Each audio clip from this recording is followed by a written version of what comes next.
But I think what we should just lead off with before we do anything, because I know that a lot of people are very particular about this, of course, and rightfully so, is what we're going to be doing in terms of spoiler talk. Okay?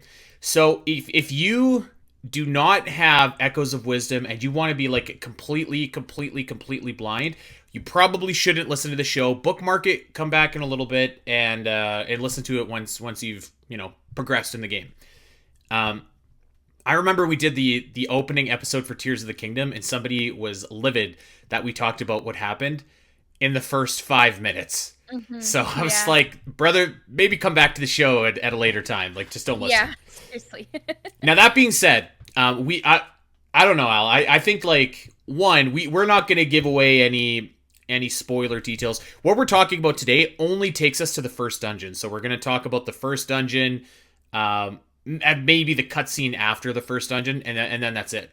So it's probably the first hour, maybe 2 hours of the game, maybe, that we're going to be talking about. I would hope that everybody listening to this has probably completed that portion of the game.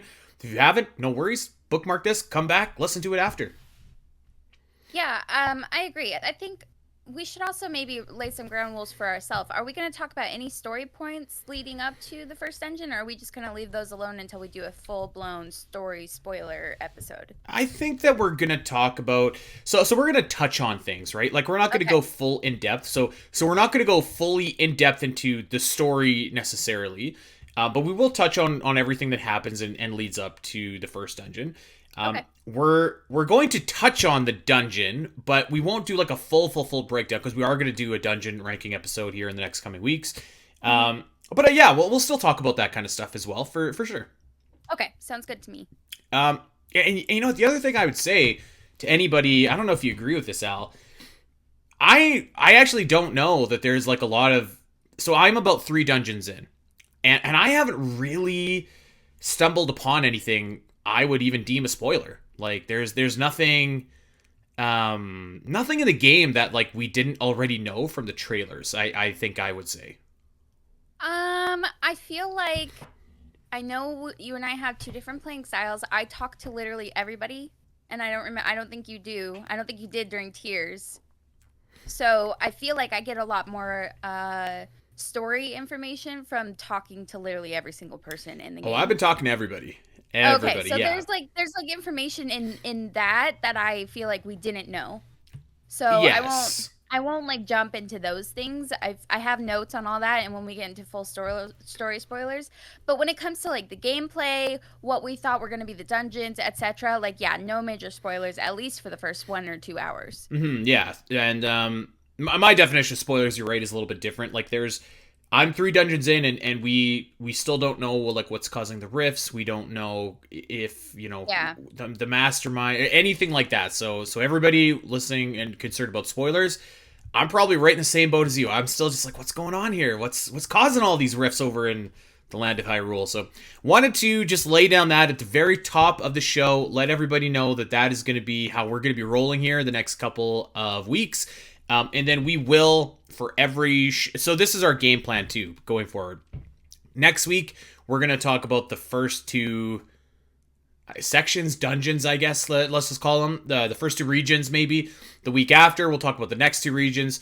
The week after, we'll talk about maybe the back portion of the game. And we'll kind of do what we're doing this week, where we'll lay out exactly what we're talking about, exactly about the kind of spoilers that you should expect, and exactly... We'll give you an opportunity just to... make sure you're safe before we get going. Yep. So that being said, really quickly, before we get into to everything here, a couple things to touch on really quickly. If you want, there is Echoes of Wisdom icons on NSO right now. So every week for the next couple weeks, I think it's only 4 weeks actually. They're featuring the 2 new icons. So this week you've got Princess Zelda and Link. After that, you've got Hooded Zelda and the King. After that, you've got Ganon and, well, Zelda again. And then Zelda riding a horse, and a carrot is coming after that. A carrot. That's a weird one. I love it. Yeah. Hey, I mean, whatever works, right? Yep. So yeah, that's what's going on over in the world of Zelda right now. And another thing that I want to quickly shout out as well, Al and I were talking about it before we went live. there is a very cool article that just debuted over on ZeldaDungeon.net, and this is one that's near and dear to me. So it's an update on an article that I ran a couple years ago, our Dream Zelda spin-offs. So go and check that out. There was one that caught my eye, actually, the Metal Gear Zelda Sword of the Patriot. I would love to play that game. So go over to ZeldaDungeon.net and check that out. And Al, you were excited about a new game. Yeah, so this is something that's near and dear to me, and I know some of our listeners have played these games, but Pathia, the devs behind the My Time series, My Time at Portia, My Time at Sandrock, have officially announced and started their Kickstarter for My Time at Evershine, the third game. I really love these developers because I feel like they take what we have to say into account. They send us betas to help them build their games. And they have grown so much between Portia and Sandrock. And now looking at the trailer for Evershine, the growth is like exponential. It's insane. And I'm so excited about it. It's got a new story element, a new kind of like gimmick than the last two games that I'm really excited about. It's just, they do so well at growing. And I'm so excited. I plan on supporting their Kickstarter. So if you're interested, go check out their Kickstarter. They got a lot of cool things going on. And I'm just so happy it comes out early 2026, I think, or May 2026 is what I'm hearing. So I'm so excited about it. Which is definitely different from the pizzeria game. No, not the pizzeria game. The chocolate game. Yeah, different dev, different. Well, it's kind of same genre, but not really. But yes, different. I said pizza. I watched the Five Nights at Freddy's movie the other day, so I was thinking pizzeria. It's not that good of a movie, by the way, for anybody wondering. Yeah, I'm not a Five Nights at Freddy's guy, so I went into it with a pretty open mind, and it was just all right. It's just all right. Fair enough. Okay, let's get going here. Echoes of Wisdom, after not really a long wait, like only a couple of months, Echoes of Wisdom is out, and I do appreciate that. I appreciate the short, the short build up, but I will say. It did seem like much more of a quaint release. I feel like when Tears of the Kingdom came out, there was certainly a lot more hype and hoopla and everything like that. And I would even say like when Link's Awakening 2019 came out, there seemed to be a bit more excitement as well. This one was a smaller scale release. I feel like I just walked into my GameStop, picked it up, walked out. Nobody was. There wasn't that usual kind of like buzz. I would say. Now, granted, I went in on Thursday after I was off work, which even that to me, like, obviously when Tears came out, I like booked the week off. When you know what, I like when Breath of the Wild came out, I booked the week off. So it was a smaller scale release, didn't have that excitement around it, but I think I would take that, for the faster turnaround time. I went and picked it up. I was really excited to play. Played a couple hours, and I guess we'll just lead off with it. I'm really enjoying it so far. I have some gripes that we'll go over, but like, it's just small stuff, and it's just Echoes really has that classic Zelda feel that I think a lot of us have been missing in the Switch era of Zelda games, and I'm really enjoying it so far. I'm not too far in. I don't know about you, Al. I think I'm a little bit ahead of you. I'm about to enter the third dungeon. I think you're about to enter the second. Yes, that's right. Okay. So we're trying to take our time with this game and soak it all in. Because also it makes it tough because like even now I'm like, oh God, I beat the Gerudo region, but I have to podcast about it next week. It's going to be 2 weeks since I beat it. But yeah, just having a really, really, really good time so far. I really like it, and yeah, it's just kind of a nice, quaint. It's nice to have that. I'll steal a word that you use all the time. That cozy kind of Zelda experience, and it's a little bit less daunting than starting in Tears of the Kingdom, which I appreciate as well. But you still have that freedom to go and do your thing. So, lots and lots of good stuff here. So, yeah, I guess we could just start right from the very beginning, Al, and unless you want to just go ahead with some of your initial, just immediate, off the bat thoughts. I just remember Wednesday, I warned my coworkers. I'm like, I'm going to be extremely grumpy and grouchy tomorrow because all my friends that are hours ahead of me get to play Zelda before I do. and and and the fact that I had to work all day and not just go and grab the game and play it at home. But I also just went after work, grabbed it, came home, played a couple hours. I always love like the initial startup of Zelda game now because like of course I loved it before, but now that I'm older and now that I like analyze things for the podcast and other, you know, media, it just like it really enhances the experience for me of starting a new Zelda game. I feel like I'm hyper aware of everything that's happening and I'm so happy just to be starting something new again. I always wish like I could go back and start Breath of the Wild for the first time or Tears of the Hmm. Kingdom for the first time over again because it's such a fun feeling. So that was it. I had that magical feeling when you started, and it was kind of actually a surprise how you started because I don't know if we were anticipating how it starts. So Um, well, yes, and no, yes and and let's just no. start there. So this is one of my gripes actually with the game, Okay. and it's a very, very, very small one, a very small one. Okay. However, much like Tears of the Kingdom, the game just starts. It just Hmm. starts. And there's Yeah. no, and it's missing that classic. I think as Zelda fans, a lot of us would say like, I'll never forget the first time I looked on the title screen for Ocarina of Time and heard that music and watched Epona on the nighttime Hyrule Field. I'll never forget the first time I saw the Wind Waker title screen where that theme kicked in and the waves, even the Twilight Princess theme, and like that very cool cinematic presentation. Yeah, it's just it just starts and I was like, oh, I kind of wanted like maybe like they have that cool like title screen that pops up and like the Zelda comes across the top, because I think that's like Hmm. a bit of presentation that is important to Zelda games. So it didn't have that, which I was a little bit disappointed about. But what do you I do? feel like that's so interesting because I'm the exact opposite. I love this new way that we've been opening Zelda games. We've done it, I'm pretty sure we've done it with Breath of the Wild, Tears of the Kingdom, and now Echoes of Wisdom, where it just starts and then you have it's like a cold open, like shows have a cold open before their Yeah, song starts. And then you get to the screen moment where like the title pops up and it's like epic and like even this, even though it wasn't as epic as Breath of the Wild or Tears of the Kingdom, which Tears of the Kingdom is probably the most epic of the three, it was still like so magical. And I was like, man, Nintendo is killing it with these openings. So I love it. I actually really, really enjoy it. I think you could do both. Like I think you could have your title screen with the amazing music, the theme, the scenery, and then I think you could start your game and still build up to that title sequence. Hmm. Like I think you could do both. So it stuck out to me a little bit. I do miss just having that classic title screen with the music and everything like that.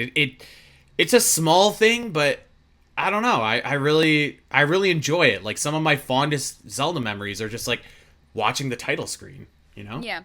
I So understand where you're coming from. I was just a little bit just like that's too bad. Um, but the game then it does kick off and really quickly before we talk about anything else, I want to tell me if you noticed this as well. So I was talking to someone in the Omega Metroid Discord, and they were asking me how Echoes of Wisdom was going. And I said, like, I really like it so far.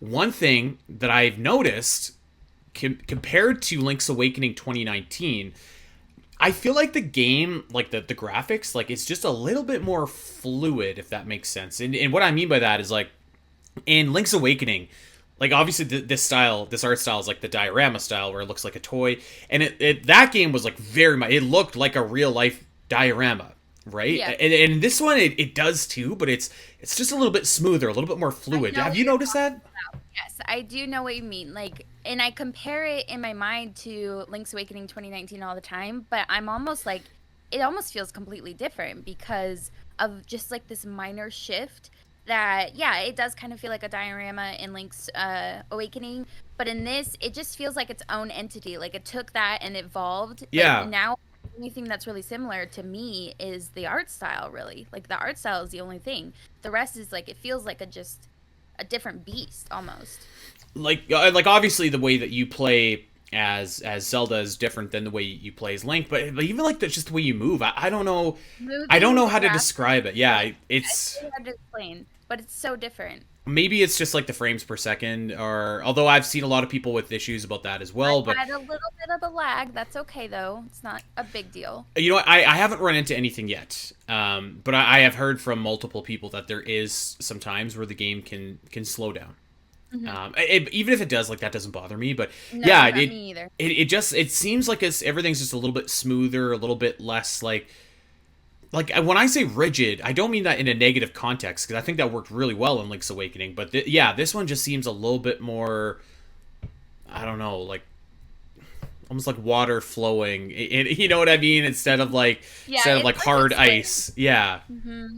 But I noticed it right away when I was playing the game, and I continually notice it. And a lot of the transitions from screen to screen are really exceptional. Maybe that's part of it as well. Yeah.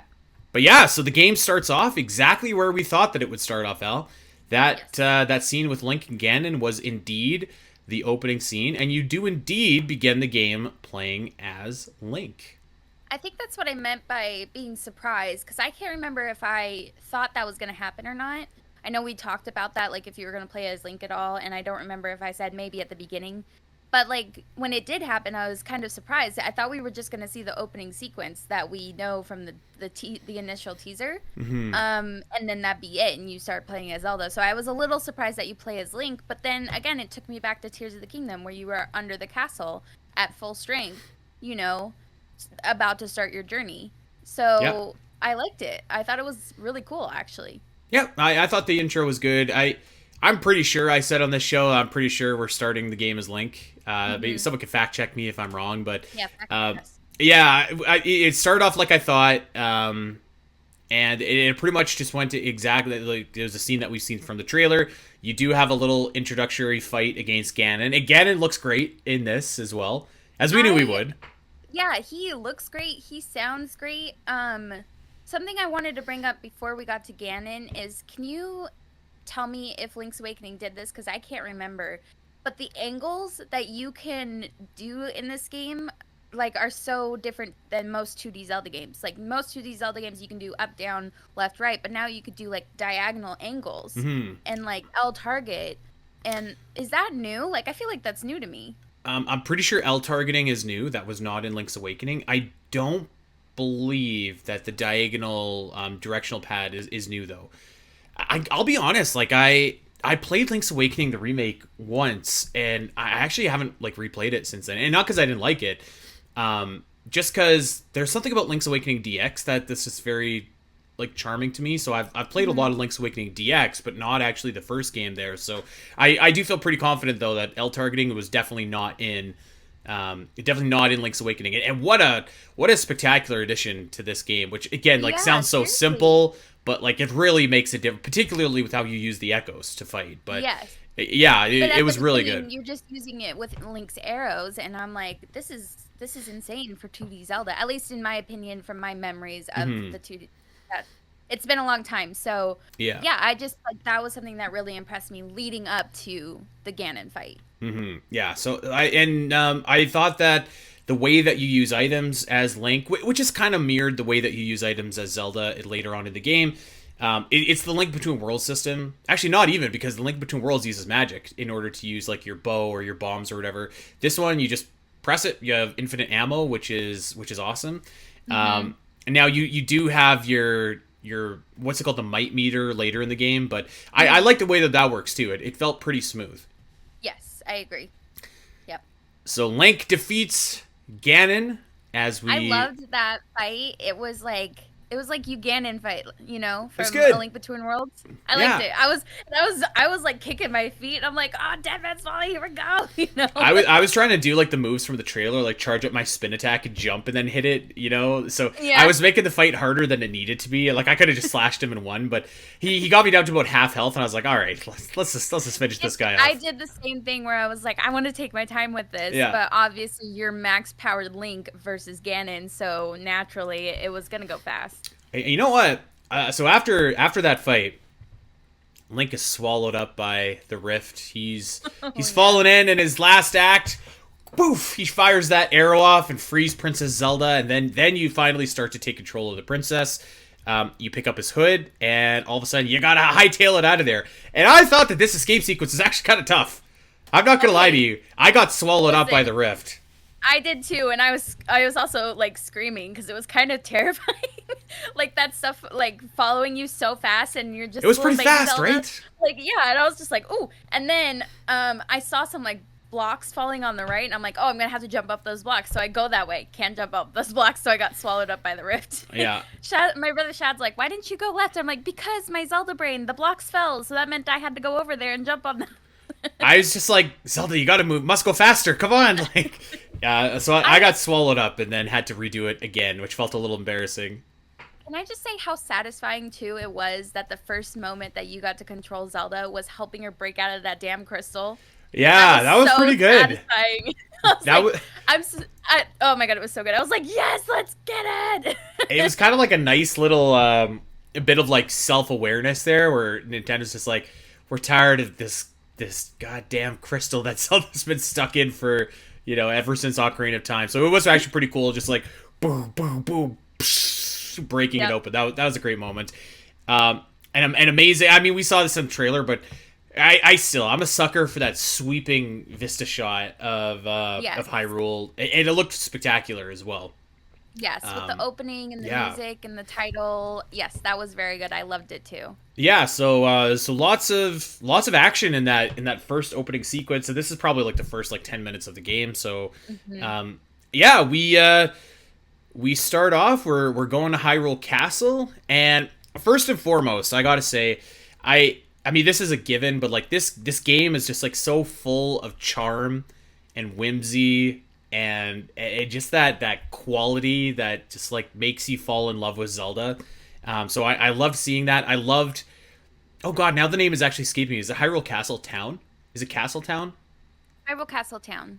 It Sure. totally reminded me of Hyrule Town from the Minish Cap, like almost verbatim, which I absolutely loved. This was just like a super cute little place that you could visit. I was like, before I even went and saw the king, I was trying to check out all the shops and stuff like that, and everyone's like, go see the king, man, what are you doing? Yeah. I was talking to everybody. I was walking around petting all the well, you can't pet the dogs, but I was talking to the dogs, talking to the cats, and then I was seeing butterflies that would like float away as soon as you got close, and I was like convinced. I was like, oh my god, we're gonna be able to catch those, like we're gonna get a net and we get to catch butterflies.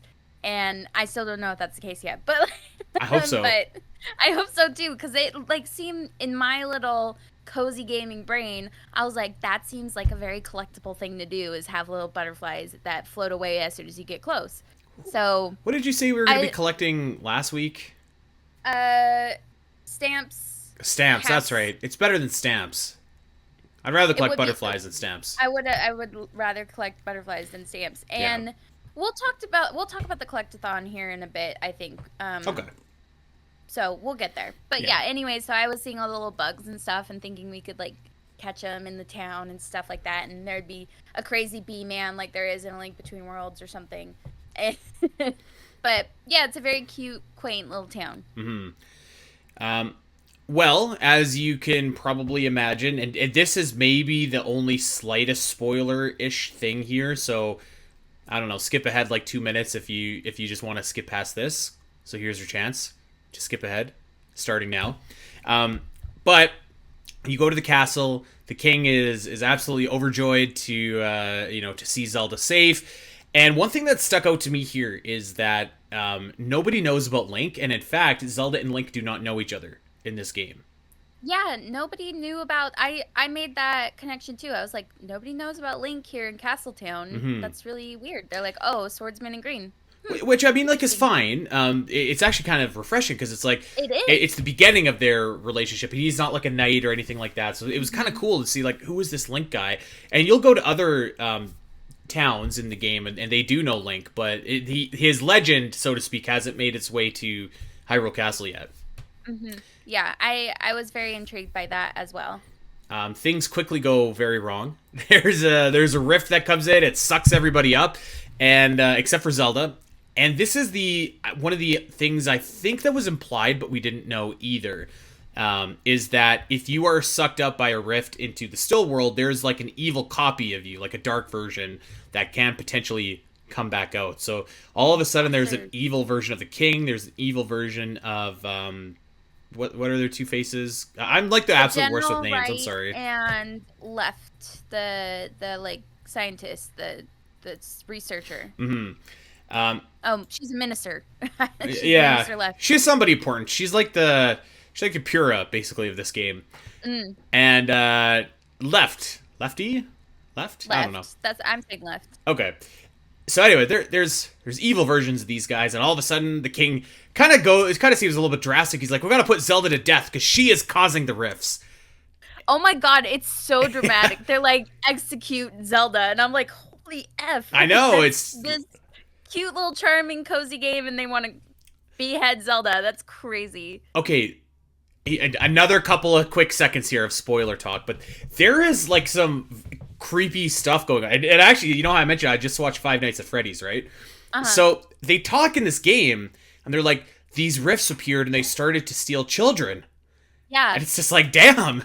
And then they're like, Yep. well, now the rifts are stealing everybody, but it was primarily kids, and it's just like, The this is language creepy. that they use about it is so specific too. It's like stealing away or Yeah. taking away. Like, it's so specific, and I'm like, who is doing it though? Not what, because we know it's the Mhm. Rifts, but I'm like, that language is so specific to me that somebody is stealing them away. Yeah. So I'm excited to see what that mystery payoff is, and I don't know. I have no idea yet, so nobody say anything. But yeah, it was kind of just like, dang, this is like a little bit Dang. heavy for this cozy, Yep. cute, charming Legend of Zelda game. It's almost like they're like changelings. They take the real thing. If in fairy folklore, they like take the real child and they replace them with a changeling Hmm. and an imposter, and that's basically what's happening in this game. Except it's also happening to the adults now. It wasn't before, but now it is. Yeah. So yeah, that's that kind of gets us to the it kind of gets us to the main starting point of the game, so to speak, where and this is a great callback to like Link to the Past, where Zelda's like imprisoned, and this time she just breaks herself out Yes. all by herself, which I really love. So yeah, Zelda's in prison. Even these guards are just like, man, this seems kind of Seems like sus. it escalated a little bit quickly. And nobody thinks to be like, we got to break Zelda out of here, except for Impa, who was awesome in this intro. Oh my gosh, yeah, I have a note that says, "Damn, Impa." She was awesome. Like when I first saw Impa, I was just like, oh man, they're going with like old version Impa. That's not my favorite version of Impa. I like Skyward Sword. I like Age of Calamity Impa. This version was awesome. She's like 100 years old. She just beats up these three guards. It's so awesome. It was great. Yes. Yeah, but so Zelda, this is the key moment where you meet your companion Tri. And before I give my thoughts, Al, what do you think of Tri? I think Try is really interesting, and there's so much of Try that we don't know that's not being said too, because Try just comes in and is like, "I saw you, I want to help you," and I'm just like, "Okay, why?" But I love the sounds that Try makes. I like Try's little trilling theme. I just think Try is really cute. I looked up what like, you know, when you get a log in your journal that Impa Yeah. gives you here in the sequence, it talks about different characters and stuff. When it talks about Try, it doesn't say that Try is a boy or a girl, it says they. So I was like, oh, because I in my brain Try is a boy, but I'm like correcting myself that it's they. And I just think that's interesting, and there's way more about Try that we don't know, but Try is just kind of there like, I'll help you if you help me, you know? It was a very Midna Wolfling vibe, with Midna like busting Link out of jail, like, I'm gonna use you, kind of, but not as severe as that, I guess I would say. Kind of, yeah, I could see that. I will say Tri hasn't won me over yet. I don't. There's just something about Try that I feel like we don't know. Yeah, something like the Tri keeps on saying like my friends, I don't know. There's Tri as a companion, I feel like is like just okay. They're okay. I hate the noise that Tri makes. Really? I hate it. I love it. It's this high pitch like, and it's like, it's just like I think super it's so annoying. cute. No, and I have to say I don't really think Try's that cute either. He kind of there's this Pokemon. It's like a floating little elephant. It's not yellow. It's like gray and purple, and it's got like the purple smoke coming out of its mouth. It's like a Gen 4 or 5 Pokemon or something like that. It's a psychic type, I know that, but I can't remember the Pokemon's name. This is what I think of when I look at Tri. He's like he's a shiny yellow version of that Pokemon. Because he has like the like little triangle things floating beside him. Jury is still out on Tri for me. Not like the worst companion in the series by any means, but also not the best, you know? Like Tri doesn't have that kind of like sass that Minna has. He doesn't have kind of the personality of Navi or Fee. I don't know. There's something about Tri is just like it just feels missing. Like there wasn't really, I don't know. There was an introduction, but it was really vague. And Tri was like, "I can help you get out of jail, and we can put this world back together if we help each other." And I'm just like, I just feel like there's something that Tri knows that Tri isn't telling Zelda. And I'm kind of here for it. I'm kind of like, what does Tri know about what's going on? Does Tri know what like is happening to the children that are being stolen away? You know, what's happening? So it's interesting and it's kind of intriguing. And maybe I'm just looking too deep into it, and Tri is really just a basic kind of like flat line. I think that's going to be it, unfortunately. I'm going to be so bummed if that's the case, but does it say something, by the way, that instead of an icon with Tri, we got an icon with a carrot before Tri? Is that weird? Yeah. Oh, interesting. I don't know. Yeah, I don't know. Like suspicious of Tri. Tri is okay so far, but I disagree with you though. I like the sound, and I think Tri is cute. Oh, I want a plushie of Tri. Like I want one. I think it'd be so cute. I'm sure that'll be available before we know it. I don't know. I just like that noise. Just kind of, it's too high pitch. It's too grating for me. I like you know, this little low, like ooh, you know. Yeah, no. It's like no, I don't need that, man. Speaking of sounds, the menu and like text sounds in this game are really good too. Like I like the different trills that we get. They're not the very standard Zelda ones. I like those. Yeah, and I guess let's just talk about so we've escaped from the jail cell. We'll talk about echoes and how that all functions in a quick second here.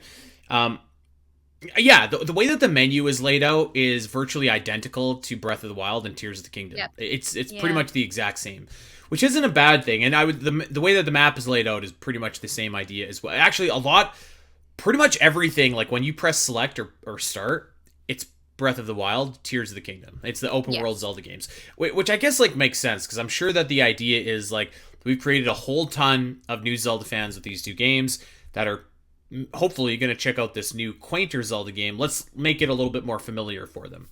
Yeah, that makes sense. Hey everyone! If you enjoyed this clip and want to see more of the Zelda Cast, make sure to head over to your favorite podcast platform of choice and subscribe. There are over 200 episodes in the vault that will provide you with hundreds of hours of Zelda content for you to enjoy. You can listen to us when you're on a walk, fighting Ganon, trying to sleep, whatever. And if you want to see these shows as they happen, make sure to head over to twitch.tv/the Zelda Cast, where you can watch our beautiful faces talk about Zelda every single week. Don't miss out, and we'll see you next time.